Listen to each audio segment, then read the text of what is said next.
नमस्कार। Very good evening सभी लोगों का स्वागत एक बार फिर से मेरे साथ। मेरा नाम ही नहीं पढ़ रहे हैं तो ये मान के चलिए कि आप कई सारे बड़े शब्दों में अटकेंगे और अटकने के साथ और बहुत महत्वपूर्ण एक बार फिर से मेरे साथ। मेरा नाम प्रवीण दीक्षित है और आप लोग जुड़ गए हैं स्वर संधि के एक महत्वपूर्ण सेशन में। संधि दोस्तों बहुत आवश्यक और बहुत महत्वपूर्ण टॉपिक है। अगर आप संधि नहीं पढ़ रहे हैं तो ये मान के चलिए कि आप कई सारे बड़े शब्दों में अटकेंगे और अटकने के साथ आप भटकेंगे और भटकने के साथ आप उसका प्रयोग गलत करेंगे और गलत कर देंगे तो हम लोगों के अंक भी वहां कटेंगे। तो अटकने भटकने और कटने से पहले हम लोग एक बार संधि को अच्छे से पढ़ लें ताकि हमारी समस्याओं की यहाँ पर पूर्ति हो सके। सभी का स्वागत। मेरे ख्याल से सभी लोगों तक मेरी आवाज पहुंच रही होगी। अंजलि, ब्रजेश, मुकेश, शिव कुमार, अक्षय, कमलेश, ईशा, वैष्णवी, रुद्रा, आयुषी, अमित, शाहना, सुधाकर, धीरज, सुजीत, विंध्यवासिनी, वैशाली, अंजलि, पूजा, एके और जैनब, कुमारी खुशबू, अनीता, सबका स्वागत। पिछली कक्षा देखी नहीं देखी आप लोगों ने? अरे भाई, पिछली एक कक्षा अभी मैंने आज 4 बजे ली थी और शायद मुझे ऐसा लगता है कि सब लोगों ने देख ली होगी। नहीं देखी है तो कंप्लीट कर लेना, क्योंकि व्यंजन की कक्षा थी और व्यंजन अगर आपने नहीं पढ़े तो स्वर संधि व्यंजन संधि में आपको समस्याएं हो सकती हैं।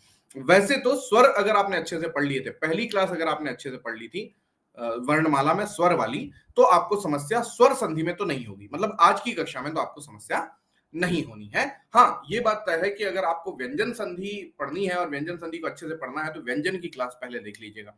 चलिए, स्वागत, सभी का स्वागत। विश्वजीत, प्रियंका, शुभम, हाँ, विश्वजीत चौरसिया, सभी का स्वागत। सर, उसी टाइम पे दूसरी क्लास चल रही थी। अच्छा, कोई बात नहीं। अक्षय, कोई समस्या नहीं है। अपनी कक्षा में यही एक मजा है कि आप उसको बाद में भी देखोगे तो आप कंप्लीट कर पाओगे। अगर कोई दिक्कत आती है, प्रवीण सर हैं ही, आप लोग जब चाहें तब मुझसे प्रश्न पूछ सकते हैं। बस इतना सा ये जरूर मैं कहता रहता हूं हमेशा कि जब भी आप मुझसे प्रश्न पूछें तो वो प्रश्न पूछें जो क्लास मैंने पढ़ा दी है। जो मैंने अभी तक पढ़ा ही नहीं, उसका कॉन्सेप्ट आप तक पता नहीं चलेंगे, और अगर आपको कॉन्सेप्ट नहीं पता है तो आपको समझाने में मुझे समस्या आती है। मुझे याद है, मैं सिर्फ ए बी सी डी में से एक आंसर दे दूंगा, आपको मजा नहीं आएगा, है ना? आप सीखना चाहते हो ना? सीखने के लिए आपको क्या करना पड़ेगा? पहले उन प्रश्नों को देखना पड़ेगा जो मैं पढ़ा चुका हूं उसमें से, फिर धीरे धीरे मैं सारी चीजें कवर कर दूंगा। सर, शुभम नहीं, शिवानी त्रिपाठी है।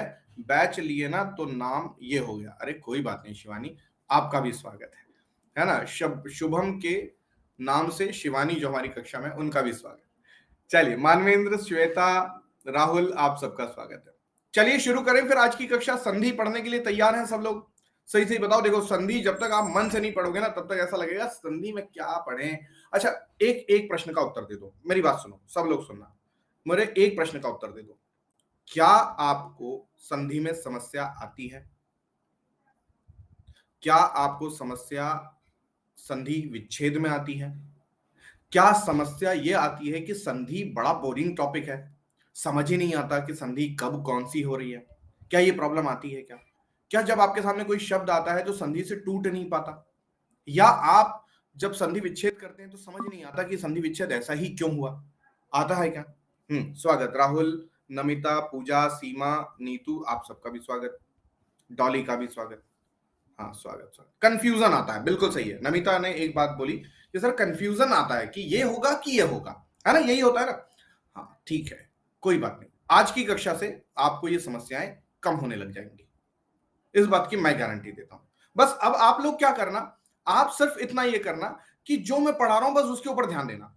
आपने जो पढ़ा था पहले, आपके दिमाग में कई सारी चीजें होती हैं जो पहले से पढ़ी होती है। जैसे अभी वर्णमाला मैंने पढ़ाई, व्यंजन पढ़ा है, स्वर पढ़ा है, तो हमें बहुत सारी चीजें तो पहले से याद थी। हमको क्या लगता है, हमको जो याद था बस वही आता है? नहीं, उसके अलावा जो चीजें आती है वो मैं एक्स्ट्रा बताते जाता हूँ, राइट है? संधि में क्या होता है, आपने किस तरह से पढ़ी मुझे बिल्कुल नहीं पता। अब किसी व्यक्ति को उन्होंने नियम लिखा लिखा के पढ़ा दी, किसी व्यक्ति ने क्या किया, रट रट के पढ़ ली, किसी ने क्या किया, ये हो जाता है वो हो जाता है करके पढ़ ली। अब आपको जो आपके दिमाग में चल रहा है उसको खत्म करने के लिए मुझे संधि को पढ़ाना पड़ता है, और संधि जब मैं शुरू से पढ़ाता हूं तो आप लोग भी शुरू से पढ़ने का प्रयास करना, ठीक है?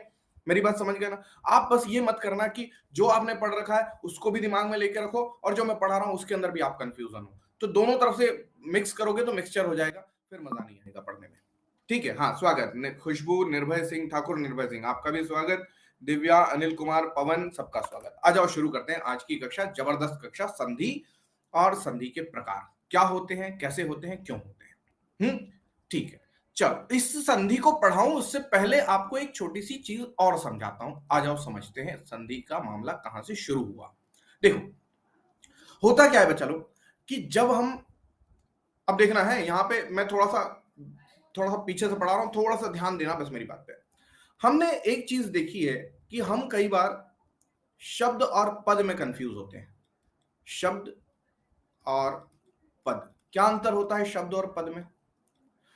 शब्द जो होते हैं वो स्वतंत्र होते हैं, अपनी मूल अवस्था में रहते हैं। ध्यान देना मेरी बात को, मूल अवस्था में रहते हैं।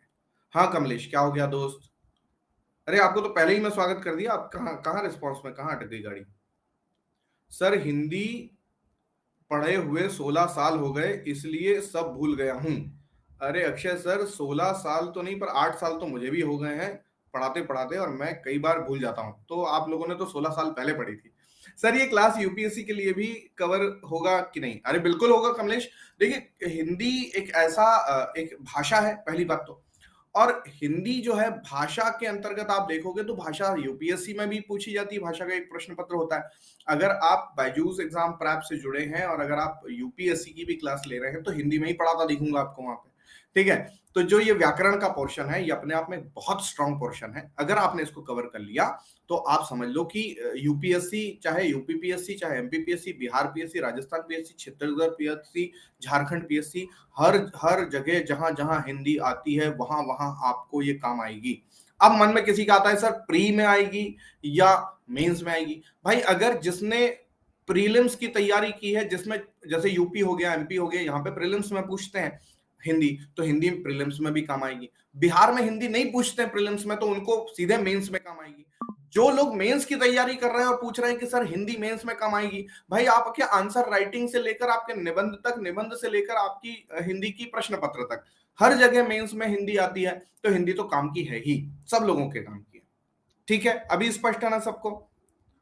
मुझे हिंदी बहुत नहीं आती। अरे हिंदी है बहुत नहीं है, अरे भूलती नहीं, अरे बढ़िया है फिर तो, अच्छी बात है सीमा। प्री में ये क्लास कम आएगी, काम आएगी, बिल्कुल आएगी, क्योंकि दिव्या संधि से सीधे सीधे प्रश्न आते हैं।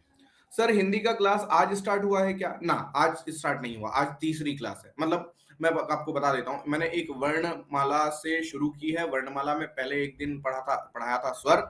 आज 4 बजे एक क्लास लगी थी जिसमें मैंने पढ़ाया था व्यंजन, और ये तीसरी क्लास है स्वर संधि की। सर क्या ये यूपीपीएससी के लिए भी? हाँ ये बच्चा यूपीपीएससी के लिए बिल्कुल है। हर वो एग्जाम जहां पे हिंदी पूछी जाती है, संधि की कक्षा, प्रीलिम्स हो, मेंस हो, इंटरव्यू हो, जहां जहां हिंदी पूछी जाएगी वहां वहां काम आएगी। मैं तो बोल रहा हूं कि अगर आप इंग्लैंड में भी रहते हैं और अगर इंग्लैंड में भी कोई हिंदी की एग्जाम होती है तो वहां पर भी ये संधि की परीक्षा का एक क्लास काम आएगी। तुम लोग रुला देते हो, ऐसी ऐसी बातें पूछता है क्या कोई?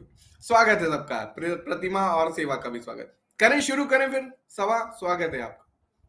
अरे शुरू करें क्या, आप तैयार हो? नहीं और कुछ पूछना पूछ लो भैया, पहले प्रश्न प्रश्न खेल लें फिर हम इसके आगे पढ़ेंगे। अच्छा ठीक है, ओके डन है। तो आ जाओ इधर, जरा थोड़ी सी बातें समझ लो। देखो ध्यान दो, मैंने ये कहा कि शब्द और पद में क्या अंतर है। मैंने पहले दिन क्लास में आपको बताया था कि शब्द क्या है और पद क्या है। शब्द होते हैं स्वतंत्र, अपनी मूल अवस्था में रहते हैं तो शब्द होते हैं। लेकिन जब हम इन शब्दों का प्रयोग किसी वाक्य में कर लेते हैं तो वाक्य का हर शब्द क्या कहलाने लगता है? पद कहलाने लगता है।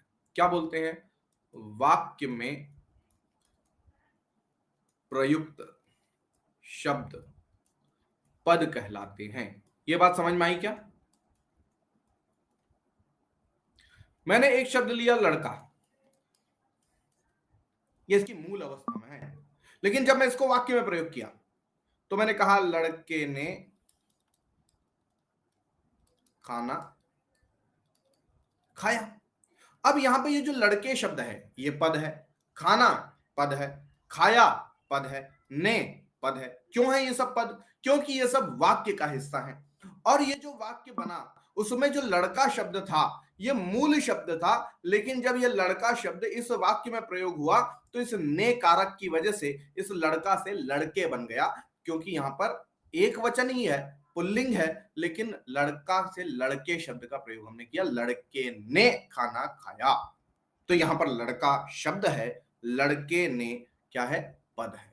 इतनी बात सबको स्पष्ट है जितने लोग मेरे साथ जुड़े हुए हैं? इतनी बात सबको स्पष्ट? वेरी गुड, विनोद यादव का स्वागत। अब इसके आगे समझो। अब होता क्या है कि हमको ये तो समझ में आ गया कि शब्द जो होते हैं वो स्वतंत्र होते हैं, पद जो होते हैं वो वाक्य में प्रयुक्त होते हैं। अब याद करो आप कि जब भी आप समास पढ़ते हो, जब भी आप समास पढ़ते हो, समास में क्या पढ़ाया जाता है आपको?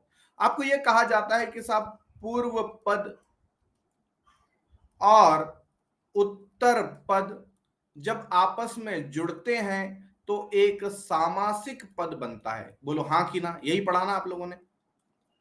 अब यहां पर एक चीज कॉमन देखो, पद पद पद। तो आपके मन में यह विचार आना चाहिए था कि यह पद शब्द, यहां पे पद क्यों प्रयोग हो रहा है, शब्द प्रयोग क्यों नहीं हो रहा?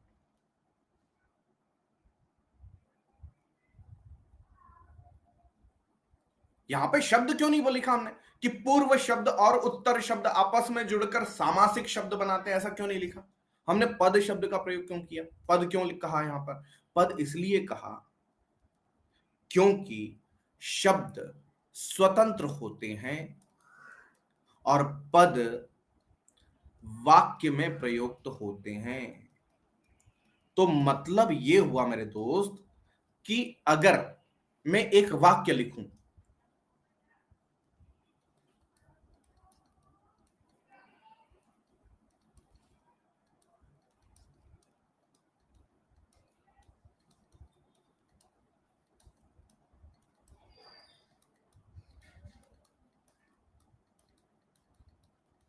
तो वाक्य लंबा हो गया ना लंबा। अब इस लंबे वाक्य को मुझे छोटा करना था, मतलब क्या करना था, संक्षेपण करना था। और संक्षेपण करते समय मैंने क्या किया कि ये जो नीला था और ये जो कंठ था, इन दोनों को पास पास में लेकर आ गया।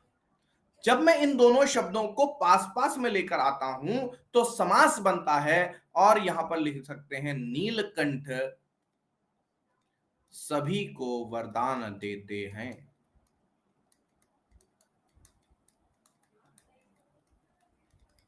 अब नीला या कंठ ये शब्द हो सकते हैं, लेकिन नीला और कंठ पास पास में क्यों आएंगे, ये सबसे बड़ी चुनौती है।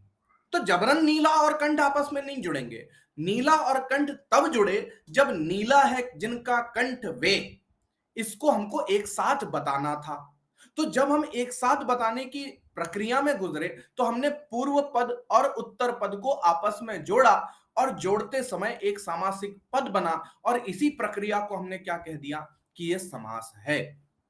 तो हमने नीला है कंठ जिनका कंठ, उनको नीलकंठ लिख दिया और हमने एक समास तैयार कर दिया। अभी बात सबको समझ में आई क्या? ये बात सबको समझ में आई कि समास कब बनता है? पदों को ही जोड़कर समास बनता है, कभी भी शब्दों को जोड़कर समास नहीं बनता है। शब्द कभी भी नहीं जुड़ते। शब्द क्यों जुड़ेंगे भाई? शब्द अपने आप में स्वतंत्र सत्ता है ना? शब्द हमेशा स्वतंत्र शब्द सत्ता होती है। जैसे पानी, पानी के मॉलिक्यूल दूर दूर रहते हैं इसलिए वो बहती है, पानी बहता है ना? अगर उनको हम उनके ऊपर एक प्रेशर दबा बनाएं, अगर उसका टेम्परेचर कम कर दें तो ये मॉलिक्यूल अपने पास पास में सट जाते हैं और जुड़ जाते हैं, और जुड़ने के बाद में बर्फ बन जाती है। तो बर्फ हमने बनाई है, बर्फ हमने क्या किया, बनाई है। उसका जो सामान्य स्वभाव है वो तो बहने का है। इसी प्रकार शब्द स्वतंत्र होता है, उसका कोई अस्तित्व नहीं है दूसरों के साथ गठबंधन करने का। ये गठबंधन जो होते हैं ये किसी ना किसी मजबूरी से किए जाते हैं। मैं बिल्कुल भी INDIA के बारे में बात नहीं कर रहा हूं, मैं आपको बता रहा हूं कि हिंदी में जो है शब्द कैसे जुड़ते हैं। स्वागत है सबका, उमेश आपका भी स्वागत। तो लॉजिक क्लियर है ना सब लोगों को? शब्द आपस में कभी भी जबरन नहीं जुड़ते, इनके पीछे कुछ ना कुछ उद्देश्य होता है, इसलिए इनको आपस में जोड़ दिया जाता है। अब तीन स्थितियां इसकी भी समझो। एक स्थिति आपने देखी होगी कि हम एक उपसर्ग लगा रहे हो और उसके साथ में मूल शब्द जोड़ देते हो। मूल शब्द लिख लो, पद लिख लो, है ना? एक स्थिति आपने देखी होगी कि मूल शब्द ही मूल शब्द से जुड़ जाए, जो अभी हमने देखा। अब यहां शब्द का मतलब गलत मत ले लेना, नहीं आपने बोला अभी तो आप पद लिख रहे थे, अब यहां शब्द, मूल शब्द लिखना है, मेरा मकसद है मूल शब्द बताना आपको। तीसरी स्थिति आपने देखी होगी, मूल शब्द के साथ में आपने प्रत्यय जुड़ता हुआ देखा होगा।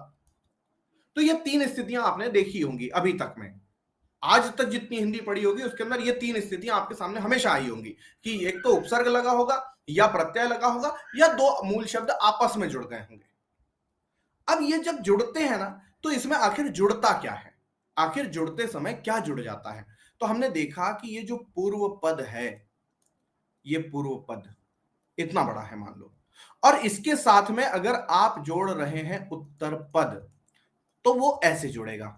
ठीक है, अगर देखोगे आप तो यहां पे जो भी लिखा है उसका जो अंतिम वर्ण होता है वही उत्तर पद के प्रथम वर्ण से जुड़ता है।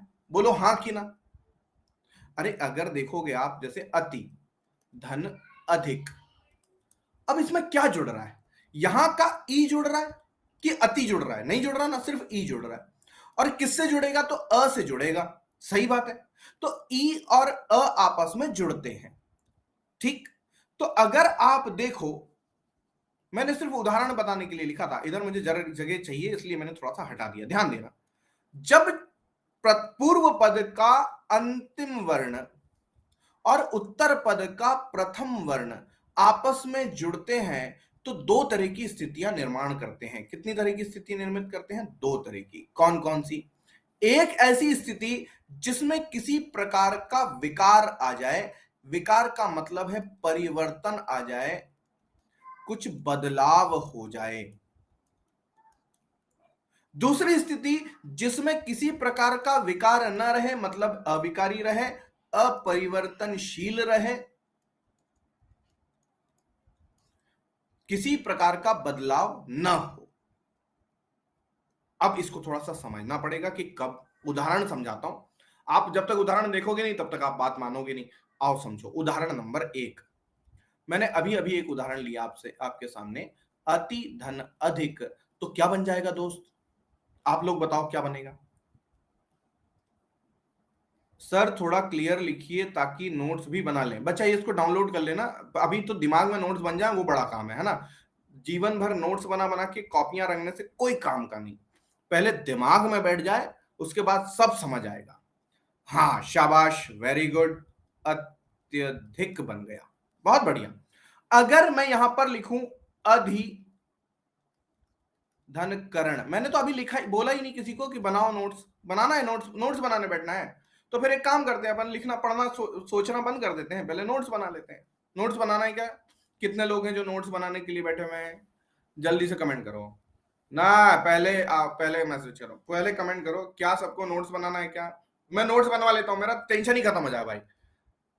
बच्चा 1500 किताबें मार्केट में अवेलेबल है नोट्स की, पहले समझ लो, ये कोई नहीं समझा रहा, ये 1500 किताबें पूरी पढ़ लोगे ना तो समझ नहीं आ रही। प्रवीण सर पढ़ाने की कोशिश करें, पढ़ लो। अधि धन करण क्या बना भैया, यहां पर क्या बना, यहां पर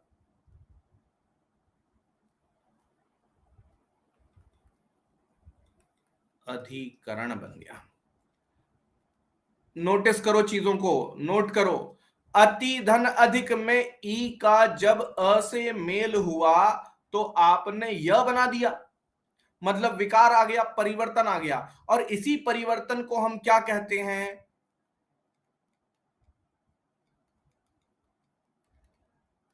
संधि कहते हैं।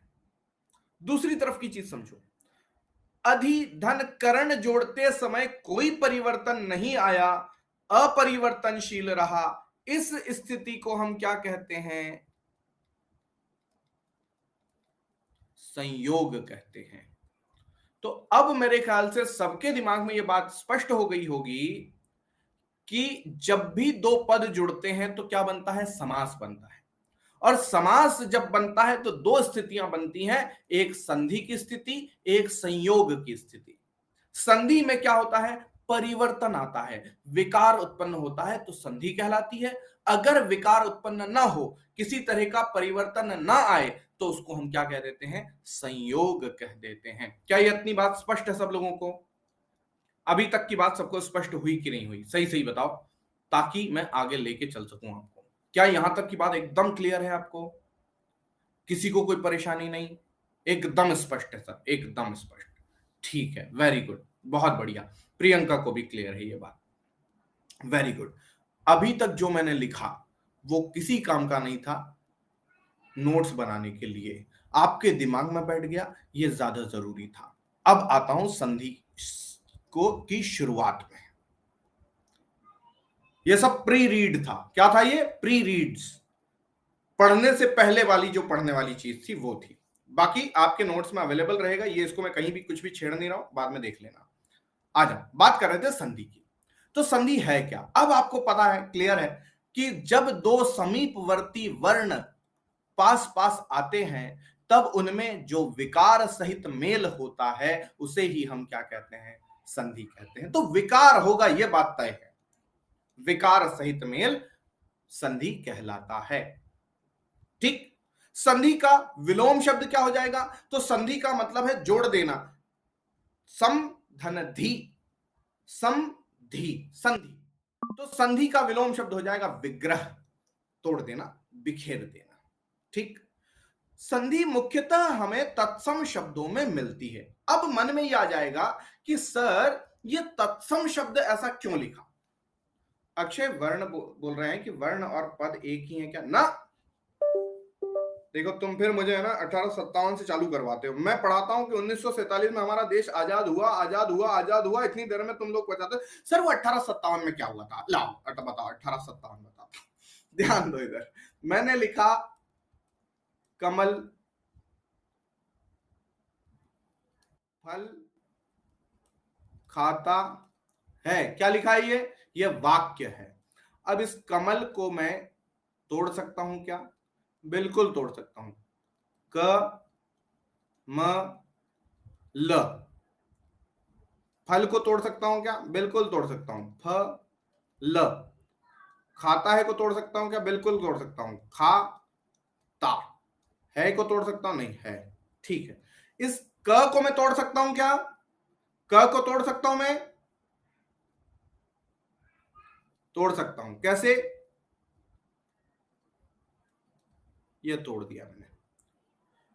तो वाक्य क्या था? कमल फल खाता है, वाक्य था। कमल क्या था? शब्द था। फल क्या था?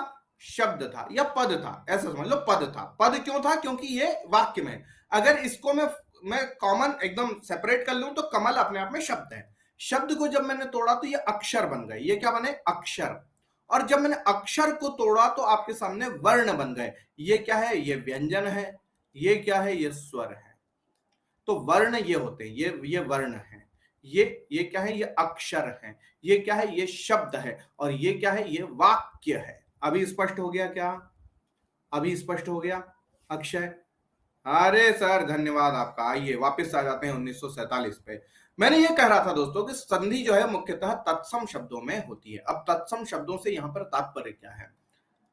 हमारी भाषा संस्कृत से शुरू हुई और संस्कृत से कालांतर में बदलते हुए हिंदी तक पहुंची। संस्कृत से हमने पाली, पाली से हम प्राकृत, और प्राकृत से हम अपभ्रंश होते हुए हिंदी तक पहुंचे। ऐसे में जो संस्कृत के शब्द सीधे हमारी हिंदी में प्रयुक्त हो जाते हैं, बिना किसी परिवर्तन के हिंदी में आ जाते हैं, उनको हम तत्सम कहते हैं। वहीं हिंदी के शब्द जो संस्कृत से हिंदी में आते आते परिवर्तित हो जाते हैं, उन्हें हम तद्भव कहते हैं। जैसे नासिका शब्द तत्सम है, नाक शब्द तद्भव है। मुख शब्द तत्सम है, मुंह शब्द तद्भव है। जिह्वा शब्द तत्सम है, जीभ शब्द तद्भव है। क्या इतनी बात सबको स्पष्ट हुई? क्या इतनी बात सबको स्पष्ट हो गई? हाँ, वो उसके लिए पवन तत्सम तद्भव की हम लोग क्लास अलग से लेंगे ना, उस दिन मैं आपको तत्सम और तद्भव और देशज और विदेशी और संकर सबके बारे में स्पष्ट रूप से और स्पष्ट कर दूंगा, टेंशन नहीं लो। अभी तो हम लोग तत्सम पढ़ नहीं रहे, अभी तो मैंने सिर्फ इतना बताया कि तत्सम होता क्या है। कई लोगों के मन में आ जाता है ना तत्सम क्या होता है, तो आप निश्चिंत रहो, मैं जब पढ़ाऊंगा ना ये तत्सम तद्भव क्लियर हो जाएगा।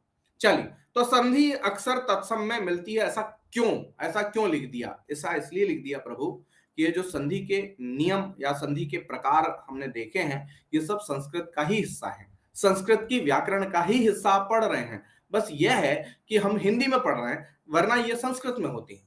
ठीक है, कोई नियमों में बदलाव नहीं है, सेम टू सेम है, इसीलिए संस्कृत के हैं, शब्द भी संस्कृत के, नियम भी संस्कृत के, तो कुल मिला के संधि कहां की है? संस्कृत की है।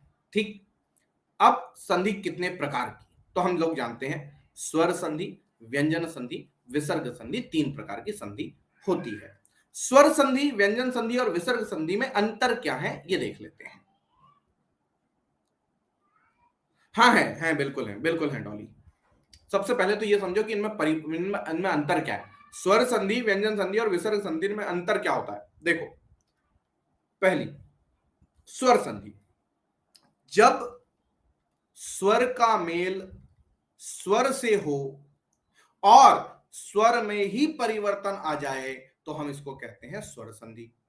दूसरी स्थिति समझो व्यंजन संधि की, जब स्वर का मेल व्यंजन से हो या व्यंजन का मेल स्वर से हो या व्यंजन का मेल व्यंजन से होने पर जो व्यंजन में परिवर्तन होता है, ध्यान देना, परिवर्तन किस में आएगा? व्यंजन में ही आएगा, तो व्यंजन में उत्पन्न होने वाले विकार को व्यंजन संधि कहते हैं। तीसरी कहानी ध्यान दीजिए, विसर्ग संधि में क्या होगा? विसर्ग का मेल जब स्वर से हो या विसर्ग का मेल जब व्यंजन से हो तो विसर्ग में होने वाला परिवर्तन विसर्ग संधि कहलाता है। क्या इतनी बात सबको स्पष्ट हुई? ये बात सबको स्पष्ट हुई? जो संधि का नाम है उसी में परिवर्तन आएगा।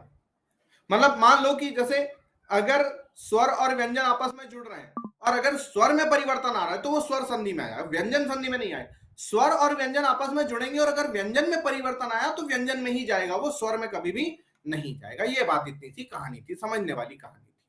ठीक है, विसर्ग के बाद स्वर या व्यंजन आए, बिल्कुल सही, विसर्ग पहले होगा उसके बाद स्वर या व्यंजन आएगा। सोचो अगर मैं यहां लिख दूं राम और मैं लिख दूं यहां पर अनुजह, तो क्या इसके अंदर अनुजह, तो इसमें क्या विसर्ग संधि बन सकती है क्या? यहां लिख दिया मैंने राम, यहां लिख दिया अनुजह, तो अनुजह के कारण क्या विसर्ग संधि बन सकती है क्या? नहीं बन सकती। क्यों? क्योंकि विसर्ग तो आखिरी में आ गया ना। कहां चाहिए था विसर्ग? विसर्ग यहां चाहिए था, तब जाके काम आता, तो यहां तो विसर्ग है नहीं, तो यहां पे विसर्ग संधि नहीं बनेगी। परिवर्तन किस में आएगा? विसर्ग में आएगा, तो ही विसर्ग संधि बनेगी। ठीक है ना, डन है ना, यहां तक की बात सबको स्पष्ट है ना? चलो, अब चलते हैं आज की कक्षा पे, मतलब स्वर संधि पे। आज हम लोग केवल स्वर संधि पढ़ेंगे। सर, स्वर और संधिर एक ही है क्या? मैं कुछ समझ नहीं पा रहा। साहना क्या बोला आपने? आज सर शॉर्ट में विसर्ग समझा दीजिए। अरे शॉर्ट में क्यों, पूरा लॉन्ग में पढ़ेंगे ना हम लोग, विसर्ग संधि कल पढ़ेंगे। अभी इतना समझ लो कि विसर्ग होगा, फिर यहां पे या तो स्वर हो सकता है या फिर व्यंजन हो सकता है। तो जब भी परिवर्तन आएगा विसर्ग में आएगा। जैसे जैसे मैं आपको उदाहरण भी बता देता हूं। जैसे मैं आपको एक शब्द देता देता हूं, जैसे कौन सा लूं? दुह धन कर, तो इसके अंदर बन जाएगा दुष्कर बन जाएगा। अब देखो आप, परिवर्तन किस में आया? विसर्ग का षटकोण बन गया, ये परिवर्तन आ गया। अब समझ में आया कि नहीं आया? अब समझ में आ गया? हाँ ठीक है सर। शाहना आपकी बात मुझे समझ में नहीं आ रही, तुम बोलना क्या चाह रही हो? समास और संधि बोल रहे हो क्या? समास संधि को ऐसे समझ लो कि समास ये है, तो समास में ही दो स्थितियां हैं, एक संधि है एक संयोग है। अगर संधि है इसका मतलब कंफर्म है कि वो समास तो है ही।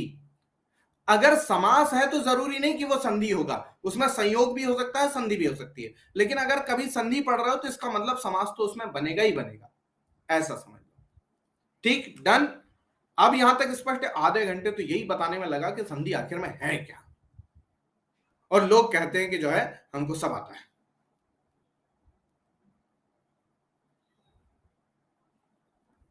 नहीं नहीं, स्वर व्यंजन अलग अलग है भाई। ओहो साहना, तुमने पिछली कक्षा नहीं करी क्या? स्वर अलग चीज होते हैं, व्यंजन अलग चीज होती है। अब ये भी वापस से बताऊं क्या कि स्वर क्या है और व्यंजन क्या है? तुम लोग तो सीधे 1751 पे पहुंच गए फिर। महाभारत काल में तो नहीं आए, चले गए, वापिस आ जाओ। 1947 पे बात करो, संधि की बात करते हैं। स्वर संधि क्या है? तो स्वर संधि के बारे में हमने ये पढ़ा कि स्वर से स्वर का जब मेल होगा, स्वर से स्वर का जब मेल होगा तो स्वर संधि बनेगी। मतलब प्रथम पद का अंतिम वर्ण भी स्वर होगा और अंतिम पद का प्रथम वर्ण भी क्या होगा? स्वर सा होगा। तो जब स्वरों के में जुड़ते समय उनमें विकार उत्पन्न होगा, उसे को ही हम स्वर संधि कहते हैं। अब स्वर संधि कैसे होती है देखें, कुछ उदाहरण देख लेते हैं। जैसे यहां देखो, रमा धन ईश, इस मां शब्द में आ है अंत में और यहां पे ई है, तो आ धन ई बराबर ए बना, जैसे रमेश हो गया। जैसे वैसे ही देखो, जल धन आशय में अ धन आ बराबर जलाशय बन गया, आ बन गया। ऐसे ही पौ मतलब औ के का मेल जब अ से हुआ तो औ धन अ बराबर आव बन गया, पौ धन अन बराबर पावन बन गया। अब हमको समझना यह है कि कब ये ए बन जाता है, कब आ बन जाता है, कब आव बन जाता है, कब आए बन जाता है, कब आऊ बन जाता है, इसी को समझना है हमको। और इसको समझने के लिए हमको ये समझना पड़ेगा कि स्वर संधि कितने प्रकार की होती है। किसी को पता है कि स्वर संधि के प्रकार कितने प्रकार की होती है? स्वर संधि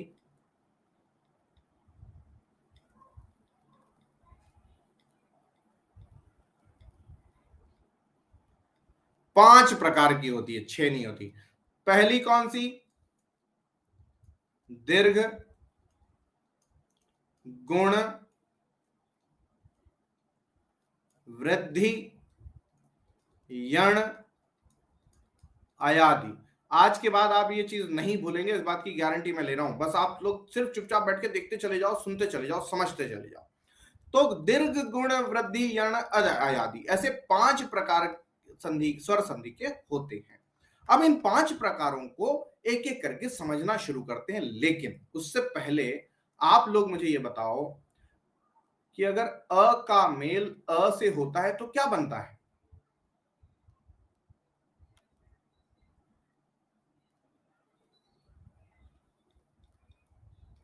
और छोटी ई का मेल जब छोटी ई से होता है तब क्या बनता है? और छोटे ऊ का मेल छोटे ऊ से होता है तो क्या बनता है? मतलब ये सारे के सारे जो हैं, अ धन अ, मतलब ये सब क्या है? सजातीय हैं। सजातीय पढ़ाया था ना मैं, सजातीय जब आपस में जुड़ते हैं तो आ ई ऊ बना देते हैं और इनको हम दीर्घ स्वर कहते हैं। याद आया? पिछली बार में पढ़ा था हमने दीर्घ स्वर। अच्छा, मुझे एक बात बताओ कि अ का मेल अगर ई से हो जाए तो क्या बनता है?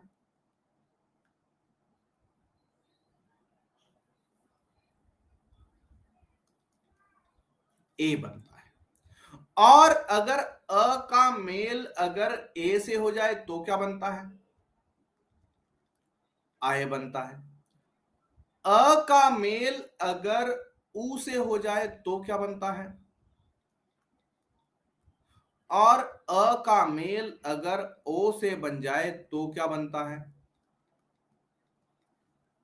ये चारों वर्ण, ये देखो, ये सब विजातीय हैं। विजातीय मतलब समझ गए ना? अ का साथ अ का मेल नहीं हो रहा, ई के साथ ई का मेल नहीं हो रहा, तो ये सब क्या है? विजातीय स्वर है। तो विजातीय स्वर जब आपस में जोड़ते हैं तो क्या बनाते हैं? ए ऐ ओ आ, और इनको हम क्या कहते हैं? संयुक्त स्वर कहते हैं। याद आया? पिछली कक्षा में पढ़ाया था मैं ये, पिछली कक्षा में इसके बारे में बताया था मैंने कि ये ऐसे ऐसे बनता है बच्चा लोग। याद आया आप लोगों को? Very good. तो जिन लोगों ने पिछली कक्षा नहीं की, आप बताओ मुझे कि जिन लोगों ने वर्णमाला में स्वर नहीं पढ़े, जिन लोगों ने वर्णमाला में व्यंजन नहीं पढ़े, वो ये सोच के बैठ गए कि हम तो मेंस में पढ़ते हैं, हम प्रीलिम्स की वर्णमाला जो पहली दूसरी में पढ़े थे वो पढ़ना चाहिए। छी! जिन लोगों ने उसको हीन भावना से देख लिया था वर्णमाला को, उनको आज की कक्षा समझ में आएगी क्या? तो इसलिए मैं बार बार कहता हूं कि वर्णमाला पढ़ लो शुरू से। नहीं, आप लोग मानते नहीं हो, आपको लगता है छी वर्णमाला पढ़ेंगे अब हम इतनी उम्र में, क्या वर्णमाला पढ़ने बैठे हैं क्या? हम पीएससी की तैयारी करते हैं। अरे भैया, मान लिया पीएससी की तैयारी करते हो, लेकिन वर्णमाला तो पढ़नी पड़ेगी ना भाई। तो देखो, सजातीय स्वर जब आपस में जुड़ते हैं तो आ ई ऊ बनाते हैं, और जब विजातीय स्वर आपस में जुड़ते हैं तो ए आई ओ औ बनाते हैं। ये आपको समझ में आ गया। अब आते हैं वर्णमाला में स्वर संधि के 5 प्रकारों पर। दीर्घ संधि, गुण संधि, वृद्धि संधि, यण संधि, अयादि संधि। पहले से शुरू करेंगे। पहली है हमारी दीर्घ स्वर संधि। क्या कह रहा है वो?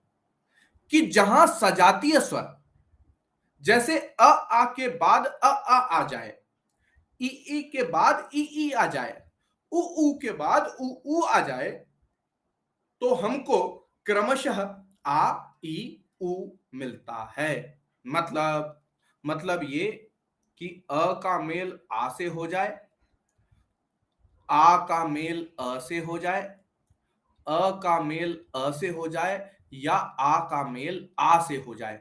अंत में हमको क्या मिलेगा मेरे भाई? आ मिलेगा।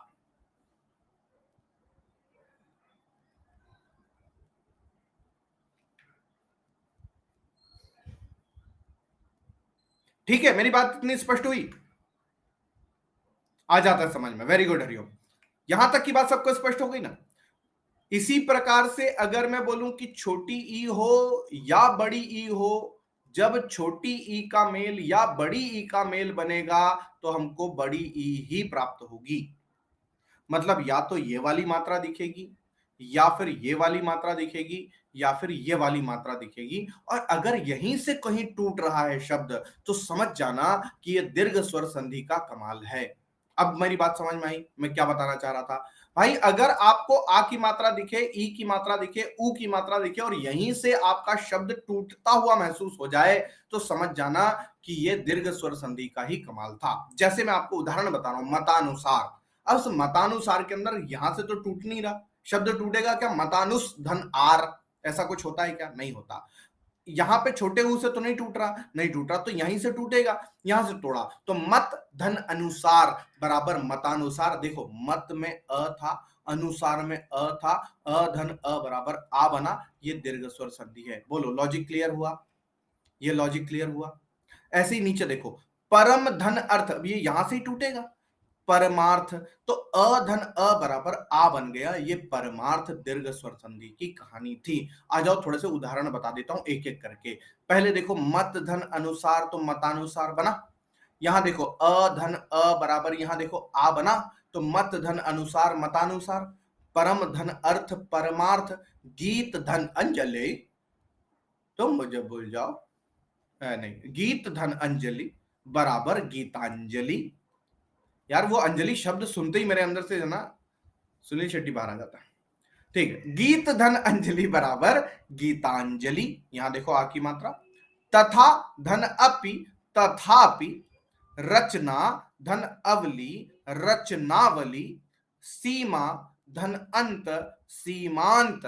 अब बताओ, कोई दिक्कत है क्या किसी को? अ हो, आ हो, आ हो, अ हो, अ हो, अ हो, आ हो, आ हो, आ ही बनेगा। ठीक है ना? अब देखो, एक इसी तरह का ई वाला भी देख लो आप। ई वाला भी देखो, गिरि धन इंद्र, गिरीन्द्र। देखो, बड़ी ई की मात्रा बन गई, बड़ी बनी, बड़ी बड़ी ई की मात्रा। हरि धन इच्छा, दोनों छोटे छोटे थे, यहां देखो बड़ी ई की मात्रा बन गई, हरि इच्छा। प्रति धन इक, प्रतीक। फणी धन इंद्र, फणीन्द्र। मही धन इंद्र, महींद्र।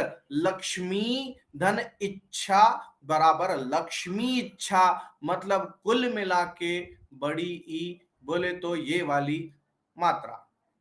किसी को कोई समस्या यहां तक?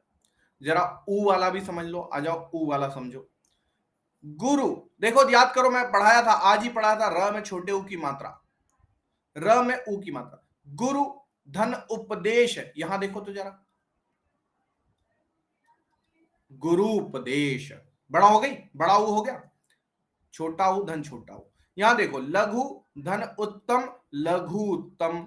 मधु धन उत्सव, मधु उत्सव। सरयू धन ऊर्मी, सरयूर्मी। भू धन ऊर्ध्व, भूर्ध्व। भू धन ऊष्मा, भूष्मा। कुल मिला के बड़ा ऊ बोले तो ये वाली मात्रा। क्या यहां तक की बात सबको स्पष्ट हो गई है? मेरे साथ जो 20-22 हजार लोग जुड़े हुए हैं सबकी बात कर रहा हूं मैं। क्या यहां तक की बात सबको स्पष्ट हो गई है? तो स्वर संधि का, दीर्घ स्वर संधि क्लियर है सब लोगों को? दीर्घ स्वर संधि में क्या चीजें जुड़ती हैं? समान स्वर जुड़ते हैं, सजातीय स्वर जुड़ते हैं। आ के साथ आ जुड़ता है, ई के साथ ई जुड़ता है, उ के साथ उ जुड़ता है। क्या प्राप्त होता है? आ ई उ। ठीक है, आगे चलें। अगला नाम है, और अगला नाम क्या है? तो वो है गुण स्वर संधि का। गुण स्वर संधि याद रखिए विजातीय स्वरों से बनती है। विजातीय मतलब क्या? ध्यान देना, यहां पर अ आ फिक्स है। आ का मेल अगर ई से हो जाए तो बनेगा ए। आ का मेल ऊ से हो जाए तो बनेगा ओ। आ का मेल री ऋषि से हो जाए तो बनेगा अर। क्या बन रहा है? ए ओ अर बन रहा है। इसकी मात्राएं ध्यान दो, ए ओ अर। क्या बनेगा? ए ओ अर बनेगा। अब अगर आपके सामने कोई शब्द आया और उसमें यह मात्रा दिखाई दी, और अगर वहां से आपने तोड़ने का प्रयास किया और आपका शब्द टूट गया, तो समझ जाओ कि वो गुण स्वर संधि का है। उदाहरण से बताऊंगा, ऐसे थोड़ी छोड़ दूंगा आप लोगों को। आ जाओ जरा उदाहरण से दिखाता हूं, आ जाओ। पहले ये लॉजिक क्लियर है सबको? आ का मेल ई से होगा तो क्या बनेगा? ए बनेगा। आ का मेल ऊ से हुआ तो क्या बनेगा? ओ बनेगा। आ का मेल री ऋषि से हुआ तो क्या बनेगा? अर बनेगा। यहां तक की बात स्पष्ट है ना? आ जाओ देखते हैं इसके उदाहरण। पहले देखो, देखो मृग अ था, इंद्र में ई था, अधन ई क्या बना? ए। तो देखो मृगेंद्र में ए दिख रहा है। यहां देखो रमा ईश क्या बन गया? रमेश बन गया। अब यहां ऊ वाला देखो, पर उपकार, अधन उ बराबर ओ। ये देखो ओ की मात्रा। यथा धन उचित, यथोचित। ये देखो ओ की मात्रा। पुरुष धन उत्तम, तो अ धन उ क्या बनेगा? ओ बनेगा, पुरुषोत्तम। कथा धन उपकथन क्या बन गया? कथोपकथन। ओ की मात्रा दिख रही है। यहां देखो देव धन ऋषि, देखो ऊपर लग गया, देवर्षि बन गया। सप्त धन ऋषि, देखो क्या बना? सप्तर्षि बन गया। अरे लॉजिक क्लियर हुआ कि नहीं हुआ सब लोगों का? कुल मिला के आपने क्या देखा? आपने ये देखा कि पहला वाला जो वर्ण, पहला पद का अंतिम वर्ण जो था वो ही था। देखो आप, ही है यहां से तक, है कि नहीं है? है ना? इधर वाला जो वर्ण है उसके अंदर ई उ री सब दिखा। अच्छा, अब हम में से कई लोग पूछते हैं, देखना ऐसे प्रश्न आपके मन में, आपके यहां पे भी आते होंगे, आप लोगों में से किसी के मन में होंगे भी, कि सर अगर रमेश मेरे सामने लिखा है और अगर मुझे इसको तोड़ना हो तो मैं इसको रम धन ईश नहीं लिख सकता क्या? मैं इसको रमा धन ईश भी लिख सकता हूं, मैं इसको रम धन ईश भी लिख सकता हूं। तीनों स्थिति में ये तो रमेश ही बनेगा। तो मैं कहूंगा कि प्रभु देवता भगवान, एक बात समझो कि रम धन ईश, न ईश का तो अर्थ निकलता है, इस रम का कोई अर्थ ही नहीं निकलता, और इस ईश का कोई मतलब नहीं है, ना इस रम का है। और जब भी हम शब्दों को जोड़ते हैं तो उसके पीछे कुछ ना कुछ क्या होता है? लॉजिक होता है। तो रमा का मतलब है लक्ष्मी और ईश का मतलब है भगवान, तो रमा धन ईश ही बनाते हैं क्या, रमेश। अब लॉजिक क्लियर है ना सब लोगों को? हाँ नहीं, इस तरह की जो है नॉनसेंस चीजें आ जाती हैं जीवन में कई बार। हाँ ये हुई ना कुछ बात। शब्द बने भाई, जुड़ क्यों रहे हैं? क्योंकि संधि बना रहे हैं। संधि क्यों बना रहे हैं? क्योंकि समास बनेगा। समास क्यों बनेगा? क्योंकि वाक्य में प्रयोग होगा। अब अगर वाक्य में ही प्रयोग नहीं करना तो हम दिन भर बैठ के शब्द जोड़ते बैठे रहेंगे? नहीं भाई, इसके पीछे का बहुत लॉजिक होता है ना? स्पष्ट है ना इतनी बात? चलिए, तो यहां तक की बात में किसी को कोई दिक्कत है क्या? ये वाले में अ ई का अ आ, अरे क्या कर दिया मैं, अ आ धन ई, ई बराबर बना ए।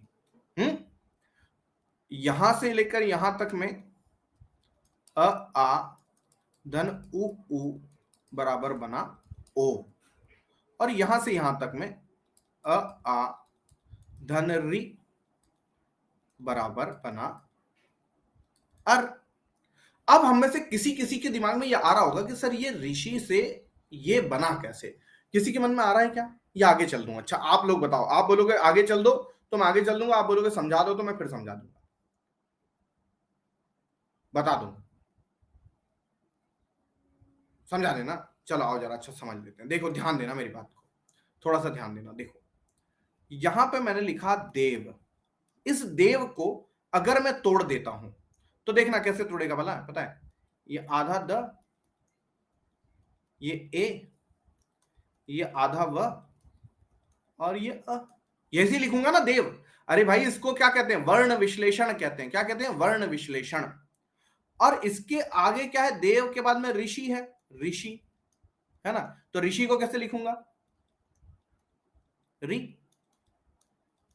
षटकोण, छोटी। बन गया? बन गया? अब इसके बाद में क्या बना? तो देवर्षि बना। इस देवर्षि को भी मैं तोड़ दे रहा हूं, देखते चलना है। मैंने ये द लिखा, इसके अंदर ए, फिर आधा व, फिर अ, फिर आधा र, फिर आधा श, और उसके बाद में ई। ये लिख गया देवर्षि। अब जरा इन दोनों को कंपेयर करो। देखो ये यहां से लेके यहां तक की बात तो वैसी की वैसी है?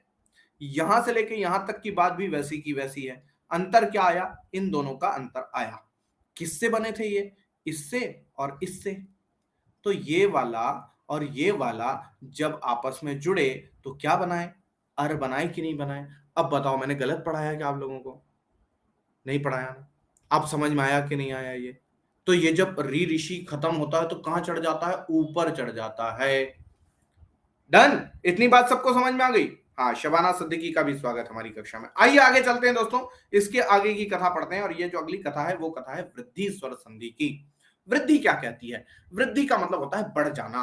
कैसे बढ़ जाना? जब अ आ का मेल ए ऐ से हो तो हमको ऐ बन मिलता है, और अ आ का मेल ओ औ से हो तो हमको औ मिलता है। अब कैसे मिलता है इसको समझ लेते हैं।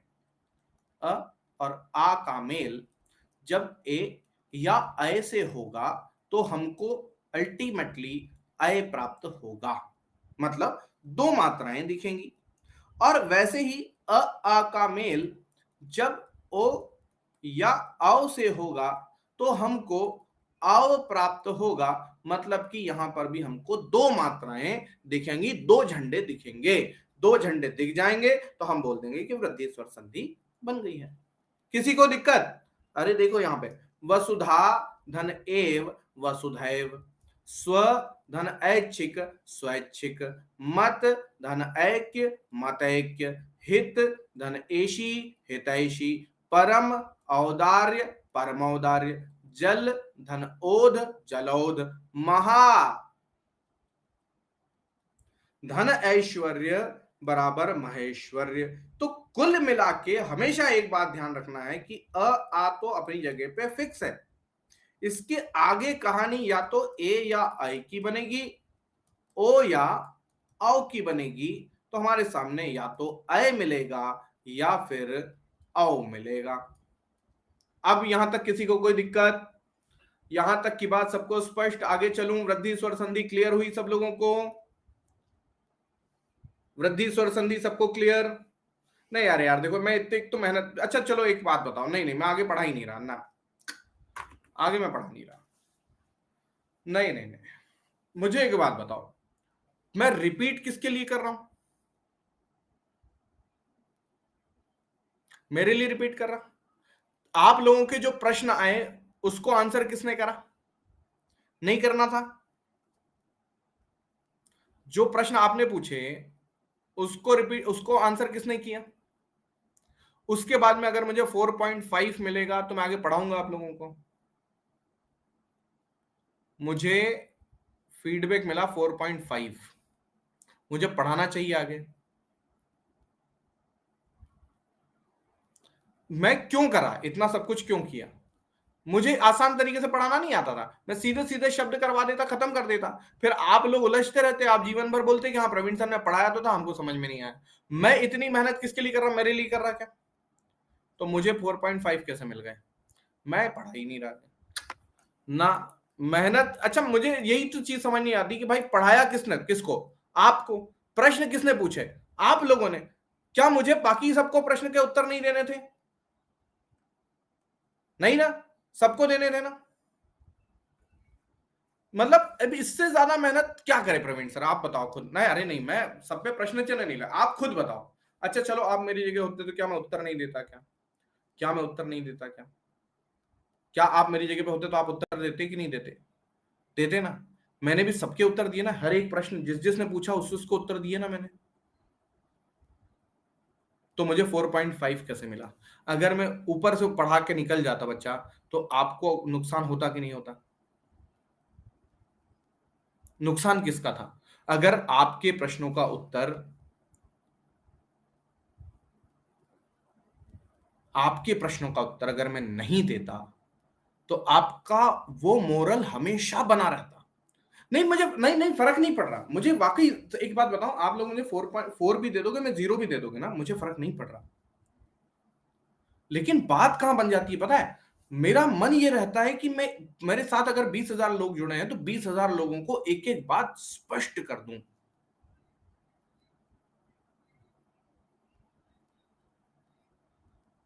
नहीं, आपके दिमाग में जो जो ग्रंथि रह गई। आज मेरे साथ में कई स्टूडेंट हैं, मेरे साथ में जो मिलते हैं, जुड़ते हैं, जुड़े हैं, या ऐसे ही आसपास में घूमते फिरते लोग मिल जाते हैं, वो बोलते हैं सर ये संधि हमारे समझ में नहीं आती। और मैं हर बार बोलता हूं कि मेरे पास में आधे घंटे बैठ जाओ, आपको संधि समझ में आ जाएगी। लेकिन उसके लिए आपको यहां रहना पड़ेगा, आपको यहां मेरे साथ रहना पड़ेगा, तब जाके समझ में आएगी। नहीं तो ऊपर से निकल जाएगा भाई। आज तक भी आप लोग संधि के बारे में बोलते थे मैं तो नहीं करना, अरे कौन करेगा छोड़ देंगे, या ये कह देंगे अरे संधि समझ नहीं आता, अरे संधि बोरिंग टॉपिक है। ये तो हर कोई बोलता है यार, हम में से हर लोग, हर व्यक्ति ये बोल सकता है कि हाँ यार ये तो संधि बोरिंग है। लेकिन ये बात हमेशा याद रखना कि इसको पढ़ना पड़ेगा, तब जाके अच्छी होगी। और उसके लिए मैं तैयार हूं। मैं पिछले 8-10 सालों से पढ़ा रहा हूं, उसके बावजूद मैं पढ़ाने को तैयार हूं। अगर आप 8-10 सालों से, 2 साल से, 4 साल से, 6 साल से भी पढ़ रहे हो, और अगर आप पढ़ने के लिए तैयार नहीं हो, स्वयं ब्रह्मा उतर कर अगर आ जाए धरती पे कि हर धरती वासियों आओ मैं तुम्हें संधि पढ़ा देता हूं, तो भी तुम्हारे समझ में आएगी क्या? चलो आगे चलते हैं, वृद्धि स्वर संधि तक मेरी बात स्पष्ट हो गई होती। अब चलते हैं, बात करते हैं यण स्वर संधि पे। यण स्वर संधि क्या है? पहले तो गुण संधि को एक बार रिपीट करूंगा। गुण संधि क्या है? तो गुण संधि में अ आ यहां फिक्स था, और हम इसका मेल कर रहे थे ई के साथ, उ के साथ, ऋषि के साथ।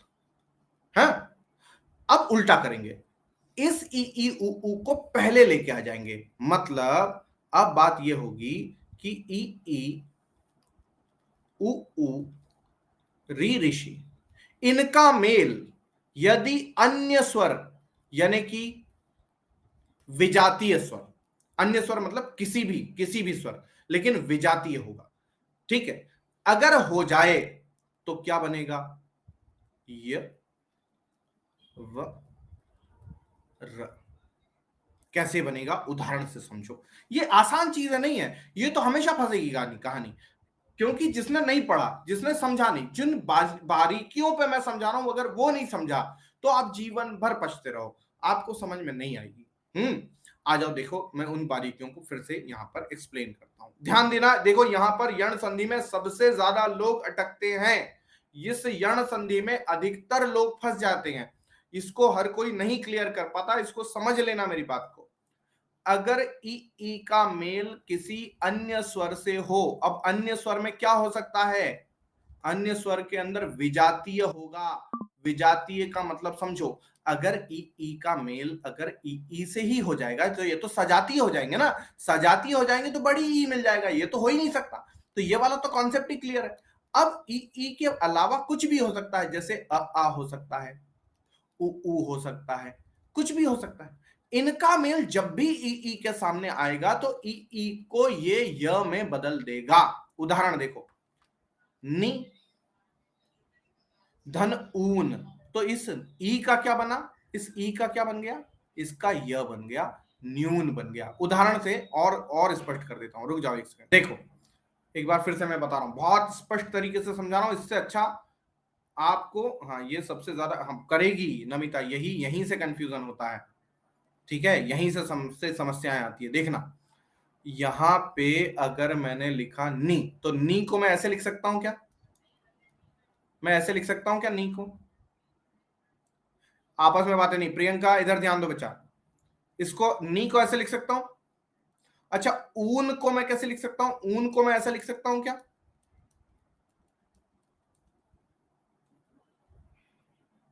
हाँ स्वागत इरम, ठीक है। अब इस ई का मेल इस ऊ से हो रहा है, सही है। तो देखो इस आधे न को तो वैसे ही रहने दिया, यण संधि ये कहता है कि ई का मेल अगर किसी अन्य स्वर से हो तो ई का य बन जाता है, तो ये मैंने आधा य बना। अब इसमें मात्रा कौन सी लगे, ये वाली मात्रा लगेगी, तो ये बन गया ऊ, और ये वाला न ऐसा कैसा यहां न्यून बन गया। क्या ये लॉजिक क्लियर हुआ।